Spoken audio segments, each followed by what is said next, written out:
என்னோடய ஸ்டைலில் கருவேப்பிலை பொடி, ஒரு கப் கருப்பு உளுந்து, இதே மாதிரி துவரம்பருப்பு ஒரு கப்பு, கடலைப்பருப்பும் ஒரு கப். இந்த 3 பொருட்களையும் மிதமான சூட்டில் தனித்தனியாக வறுத்து இந்த மாதிரி ஆற வச்சு எடுத்து வச்சுக்கலாம். கூடவே 1 டேபிள் ஸ்பூன் கருப்பு எள்ளு, 1 டேபிள் ஸ்பூன் நெய்.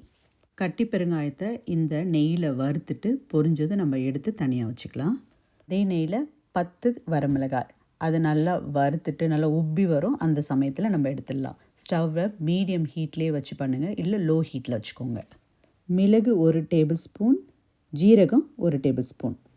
ஜீரகம் நல்லா பொரிஞ்சு வந்திருக்கு. இப்போ எடுத்துகிட்டு ஆற வச்சிடலாம். கருவேப்பிலையை தண்ணியில் 2 தடவை வாஷ் பண்ணிவிட்டு காட்டன் துணியில் காய வச்சுட்டு தண்ணி இல்லாமல் நம்ம எடுத்துக்கணும். இதே பேனில் கருவேப்பிலையும் போட்டு நம்ம லோ ஹீட்டில் வச்சுட்டு நம்ம லைட்டாக அந்த கிறிஸ்பினஸ் வர்ற வரைக்கும் நம்ம வறுத்துக்கணும். பொறுமையாக வறுத்துக்கணும். ஸோ ஹை ஹீட்டில் வச்சா கரிஞ்சிடும். ஸோ அதனால் லோ ஹீட்லேயே வச்சு நம்ம வறுத்துக்கலாம். கருவேப்பிலையை கலர் மாறாமல் 3-4 நிமிஷம் வறுத்துக்கிட்டால் போதும். வேணால் கொஞ்சமாக நெய் சேர்த்துட்டு நீங்கள் அப்பப்போ வறுத்துக்கலாம். நான் பேட்சாக ஒரு 4 டைம் வறுத்து வச்சுருக்கேன். கருவேப்பிலை வறுக்கும் பொழுதே நான் வந்து கல் உப்பு சேர்த்துருக்கேன். அந்த வீடியோ எடுக்க நான் மறந்துட்டேன். ஆறினதும் ஜாரில் சேர்த்து ஃபஸ்ட்டு இதை அரைச்சிக்கலாம்.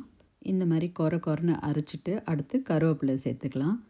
கருவேப்பிலை சேர்த்துட்டு நீங்கள் அப்புறமேட்டா சலிச்சிட்டு அதுக்கப்புறம் 2-3 தடவை அரைச்சிட்டு இந்த மாதிரி பொடிச்சு எடுத்ததுக்கப்புறம் ஃபைன் பவுடர் இல்லாமல் கொஞ்சம் கொரன்னு இருக்கிற மாதிரி நம்ம அரைச்சி எடுத்துருக்கோம்.